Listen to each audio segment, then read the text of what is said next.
And now for something completely different. I'm Greg. I'm Julie, and we're the Crafty Winers.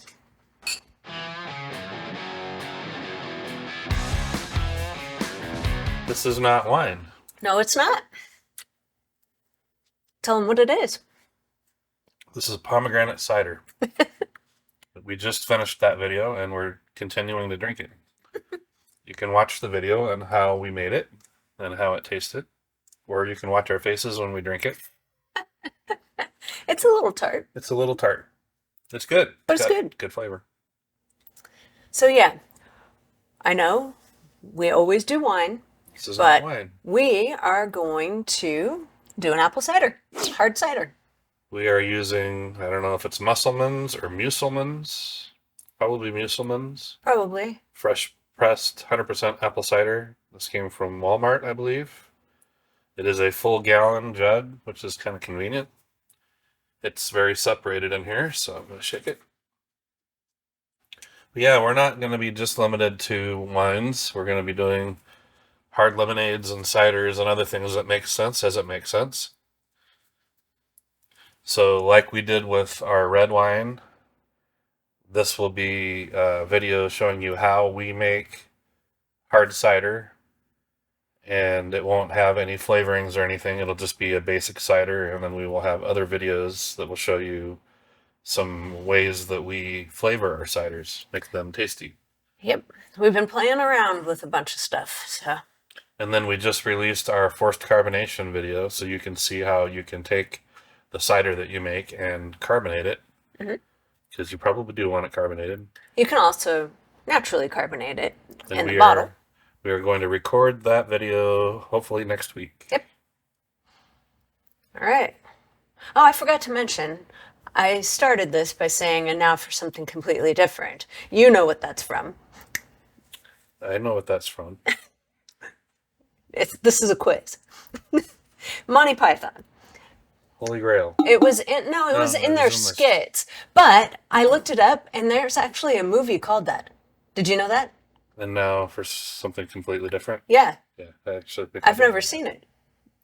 So we're gonna have to fix that. Yep. We like Monty Python. So I shook this up. I'm gonna do it again because right after it starts sitting, it starts settling. Well, it's just gonna do that in here too, but. Well, for the initial gravity that we're gonna take immediately true. afterwards, I want it to be mixed. You're splashing me. I thought you liked cider. I do like cider. I like to drink it. I want to take a bath in it. It's funny. It comes out a little tiny bit more than 128 ounces on our Their picture. line, does it say a gallon on there? It says 128 ounces. Mm-hmm. Well, They're actually giving us 130, so I guess you get a bonus 2 2 ounces. 2 ounces. Corgis. Okay, are you just going to throw it Yeah, again? if I do that, that might hurt somebody. So, hi, Corgis. Want the bottle? She's going to sniff it and check it out.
So we don't need to add water to this. We're using just the juice.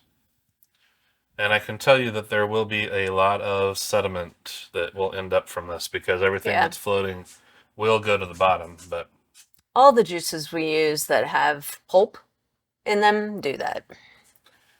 these are always going to be just a tiny bit inaccurate on the gravities because of the fact there's pulp in there. Some of that pulp is going to end up being sugar, so it counted as if it was part of the liquid, which it is right now. Our specific gravity right now is 1.052. 1.052. Okay. We typically try to start our ciders high. We like them to be a little strong. So probably 8%. I'd say 7-8% is usually what we do. You want to do 8% on this let's one? do 8. So we're going to use our tool at craftywiners.com/tools for calculating how much sugar we need to add. Okay, so it is 1.052.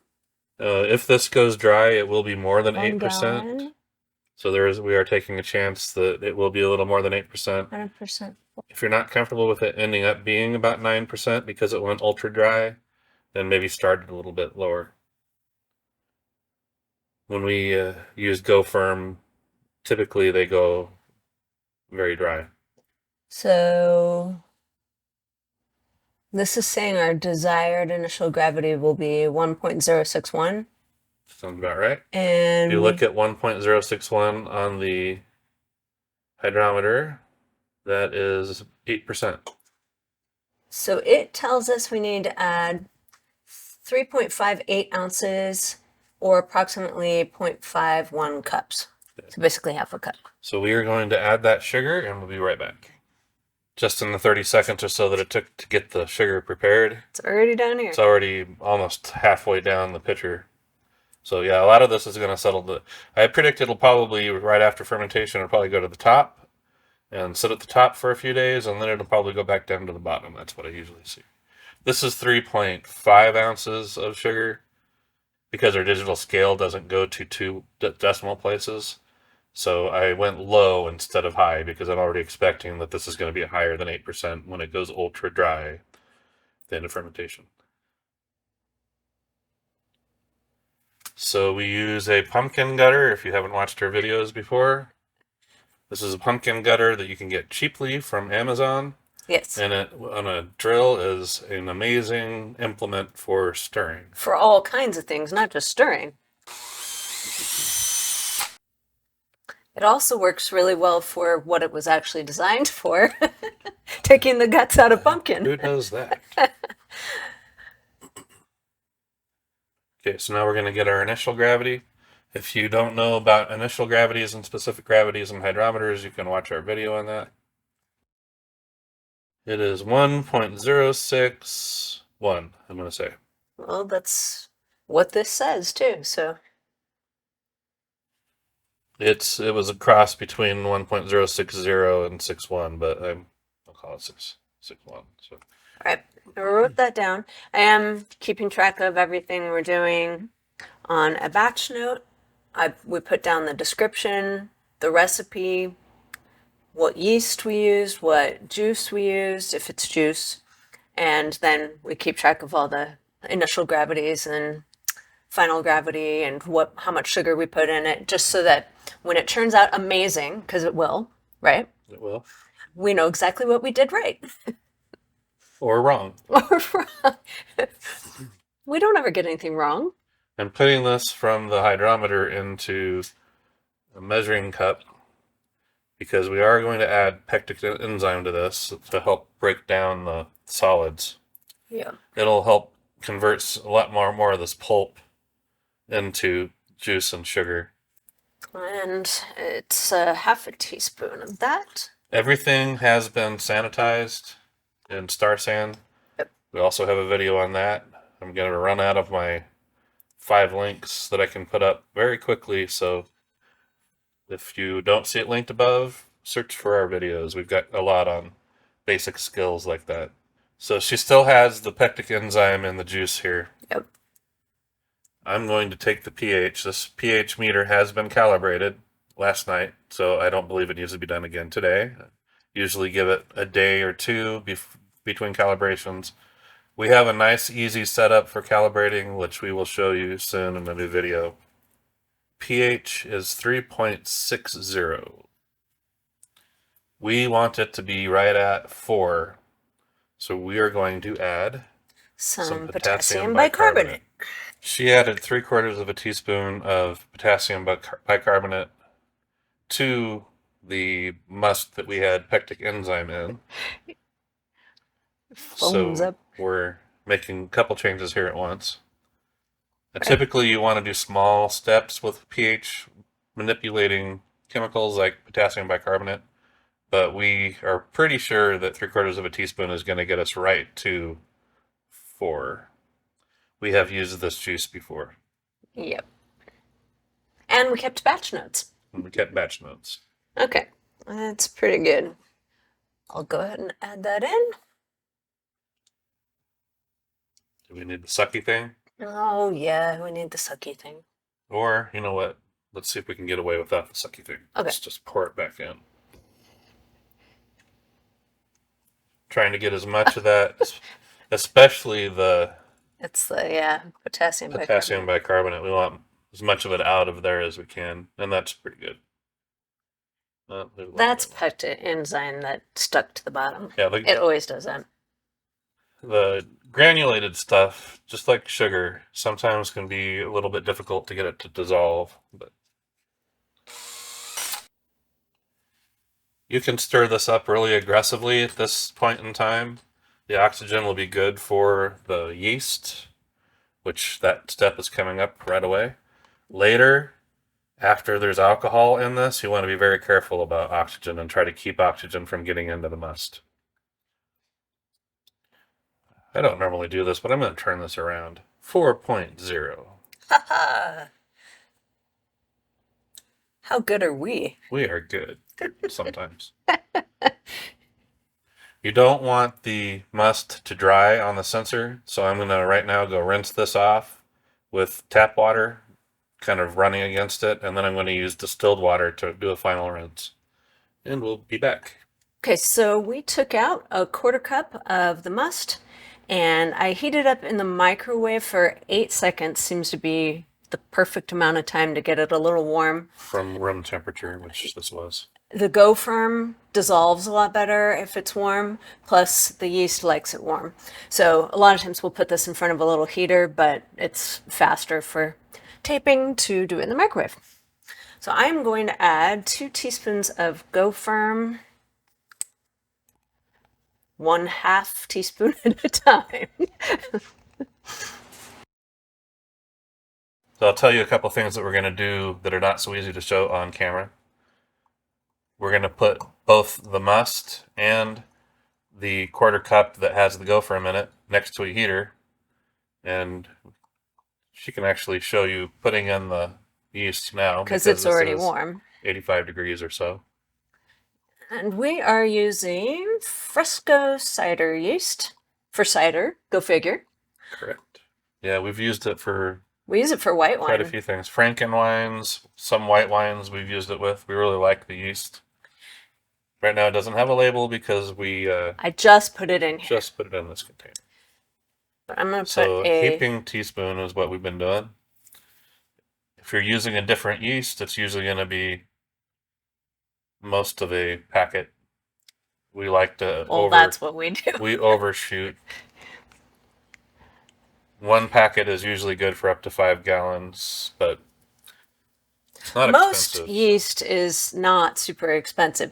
This one, however, is a little more on the pricey side. Not if you buy it in quantity. That's true. We bought it in bulk. I will link where we're getting that. There are a couple places you can buy it where they give you like a couple ounces at a time, and it's kind of expensive that way by the time you pay shipping. But we found a source that you can buy lots of it at once, and it's a lot more economical. That's true. So I'm not playing with the yeast, in case you were wondering. I'm just dunking it in there to get it nice and... She wants it to be wet. Yep, nice and wet. This is now going to go... Both of these are going to go now next to a heater for about 2 hours. We want this must to be nice and warm too. After about 2 hours, this is going to end up going into a carboy, and then the yeast is going to go into the carboy. And we are going to put a blow-off tube on the carboy and stick it in our fermenting room. Fermenting room right now is about 63 degrees in the middle of summer. So at that temperature, in about 5 days, I'm going to use our food saver and use the accessory option on that to degas the must, take the carbon dioxide out for about 3 minutes.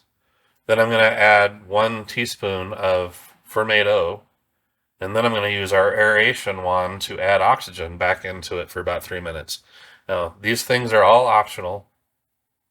You can probably make just fine cider without doing those, but if you're interested in learning how to do that, we do have a video on oxygenation and CO2 management, and I'm pretty sure I cannot link it right now, so you will have to go search for that. But too many But links. we don't have that many videos to dig through. So But you still do need to degas it, but you can do it by swirl. stirring it pretty vigorously to get the CO2 out. Even that is optional, but you're going to end up with a better tasting cider, almost guaranteed, if you treat it well during its fermentation time. And you can swirl it to get oxygen in. That works. So we will be back after this is finished fermenting. You will know when that happens by the fact that, for one, it's not bubbling anymore. And if you take a hydrometer reading 3 days in a row and it doesn't change, that tells you that it's done. So once we see that with this cider, we will be back and show you our next step. Okay, we're back. It's been a few seconds for you guys and 10 days for us. So we took the specific gravity 3 days in a row and it didn't change. We did that after it stopped bubbling. Mhm. That We ending gravity was 0.996. final gravity. Yeah. 0.996. 0.996. So this went a little bit drier than sometimes, but which means the ABV is going to be a little bit higher than we anticipated. I think I mentioned We that were earlier. shooting for a If you have a max ABV in mind, then you probably want to underestimate for it. So using our ABV calculator, CraftyWiners.com/tools ABV calculator. I plugged in the initial gravity and the final gravity and used the complex method, and that comes to 8.69 ABV. So 8.7%. Yep. That's a healthy It's a healthy cider. You might just fall down at a Shinedown concert drinking that. You might. The danger is when you can't taste the alcohol. I'm Yeah. told. I don't know personally, but. So we are going to rack this, which means transfer it from the fermenter to a 1-gallon jar. We're doing it above our heads, which is a little tricky sometimes for us, so that you can see it. So you can see all the sediment, which is called yeast at the bottom. A lot of this is the unfiltered part of the apple cider that is just sunk to the bottom. And I'm going to try really hard to keep it on the bottom. I don't really want to transfer it into our new vessel. That's mainly the goal of racking. So that also has dead yeast and the other additives and stuff, and just, life stuff that's in there that we really don't want to drink. So using an auto siphon, and I'm going to keep this about 1.5 inches off the bottom to start with. And then as it gets closer, I'm going to start tilting this and be very careful to not get that sediment at the bottom and get as much juice as I can. It's kind of a little bit of an art. Okay, so it stopped. And if I go any deeper, I'm going to be sucking up just total leaves. Yeah. So if I tilt that back, you can see that there's really not that much juice on top of the leaves. So we did pretty good. It's maybe 5/6 of a gallon that we ended up salvaging here. I'm going to clear all this off and then we will continue. I'll mention again that everything has been sanitized in Star San. You always want to get in a habit of doing that. I think I said it earlier too, but you can't say it too many times. One thing I did say too many times, probably in our lemonade video that we just recorded, this video is for a base apple cider. We will have other videos that show how to flavor it. and we intend to have a lot of those. We have a lot of different cider flavors that we've done, and a lot of them are really good, and we want to share them with you. But we don't want to have a full how to make cider video for each one of those flavors. We want to have a how you make cider video, and then how you flavor them will be short, to the point, and just for that flavor. So we are not adding any concentrate of any kind. Normally, if you were just going to make apple cider without any other flavoring, you would add thawed, frozen apple juice concentrate, or apple cider concentrate if you can find it, to that to add more flavor and to add a little sweetness. Now, I'm not saying make it sweet, but you sometimes are going to want to have a little bit of sweetness, and you almost always are going to have a little more flavor. Yeah. This will have very little flavor now. Do you want to taste it? Sure, yeah. Newly fermented apple cider rarely has much flavor. We almost always put, even in the flavored ones, we put some concentrate back into it just to give it a little more apple.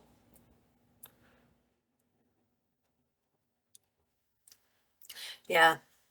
So some examples of flavors that we will be teaching you to do are regular hard cider, where we use concentrate to add more flavor to the base product. Huckleberry, mango habanero. We had a peach jalapeno. That was That very was good. really good. Chocolate and strawberry. Oh, yeah, that was We've really got a yummy. lot. We've got a lot that we've gotten fairly refined, and we will be teaching you all of those. This video is just to show you how to make the base product.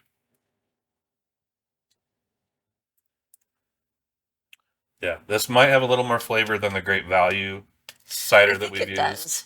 Yeah.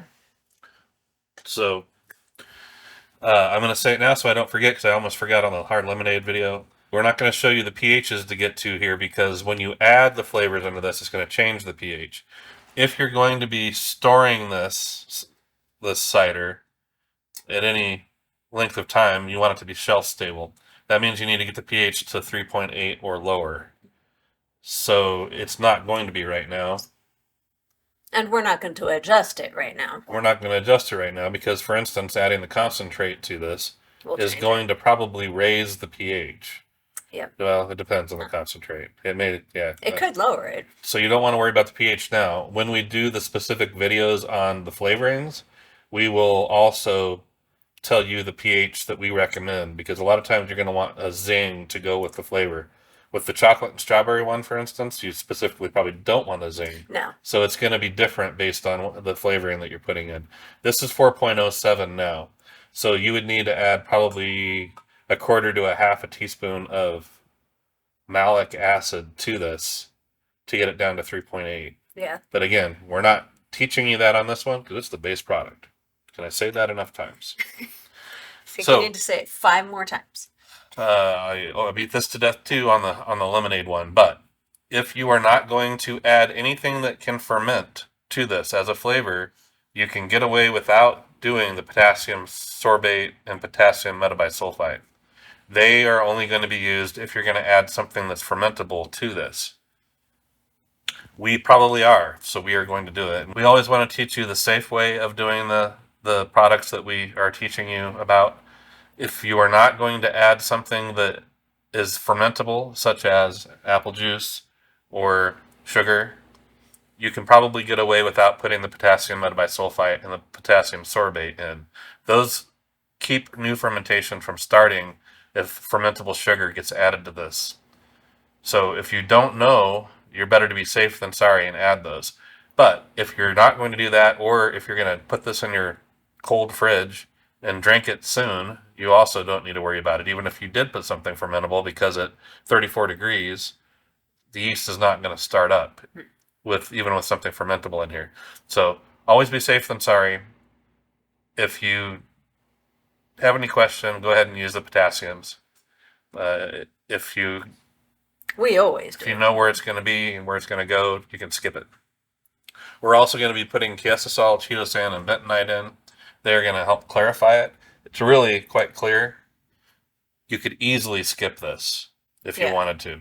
We're going to do it just because we're teaching you our whole process. There's a little bit of floaty stuff, and honestly, when you rack this into your carbonator to carbonate it, you can easily avoid the little stuff that's floating at the bottom right now. So I would honestly, if this was just me doing this right now and we weren't teaching you, I honestly would probably skip these, I the think clarifiers. we have on most of our ciders. We've skipped Yeah, them. but again, we're teaching you our full process. So Yep. use your situation. If you don't care about the clarity, if you think it's clear enough, skip these. If you're not going to put something fermentable in, or if you're going to keep it in the cold fridge, skip these. Whole lot easier process. But I'm going to do it all. So the chiastisol and chitosan both work as clarifiers, but they're opposites. The chiastisol works on negative particles. The chitosan works on positive particles.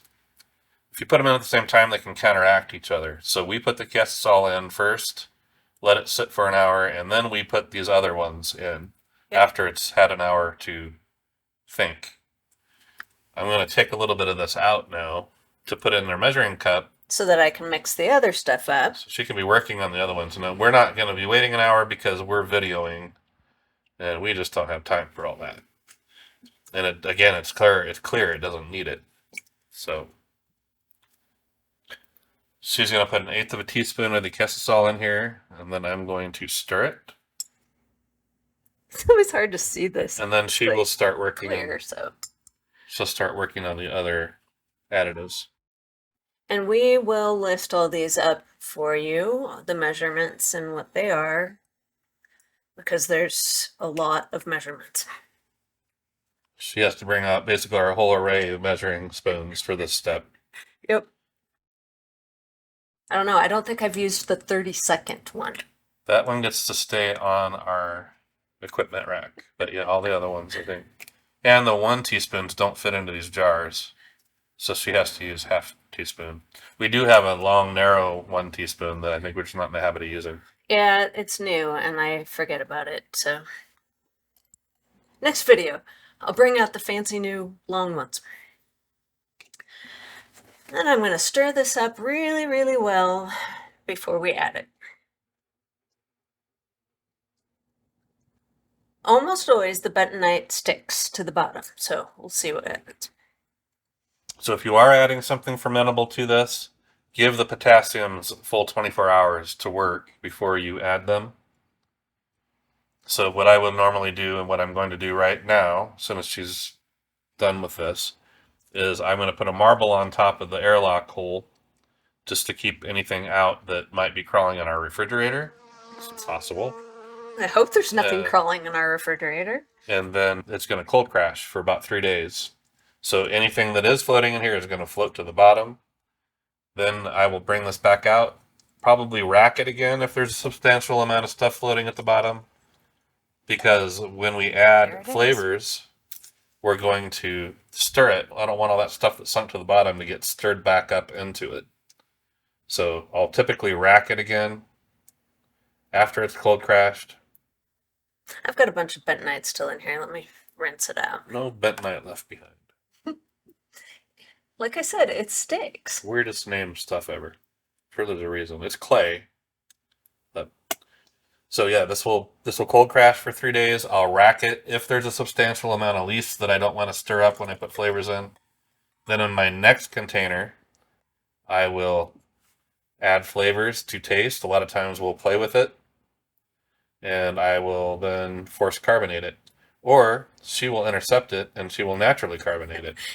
I have to be quick on that interception part. Normally we carbonate it and he puts it in the flip top bottles. If I carbonate things naturally, I put them into champagne bottles with champagne corks. But we just got some 12-ounce bottles so that we can individually bottle the ciders and cap them. Yeah, it look like little beer bottles. Yep. Well, here. This one right here. Oh, it's an empty one with a cap. Yep. Yeah. So that's it. Marble goes into our fridge 3 days later. I rack it again if I don't want the lees at the bottom. We flavor it, we carbonate it, and done. So just watch for other videos here for the remainder of the summer. I think we're going to kind of push our hard lemonades and hard ciders a little bit more, and then we'll move back to wines at the end of the summer. It's good for hot weather. Yeah.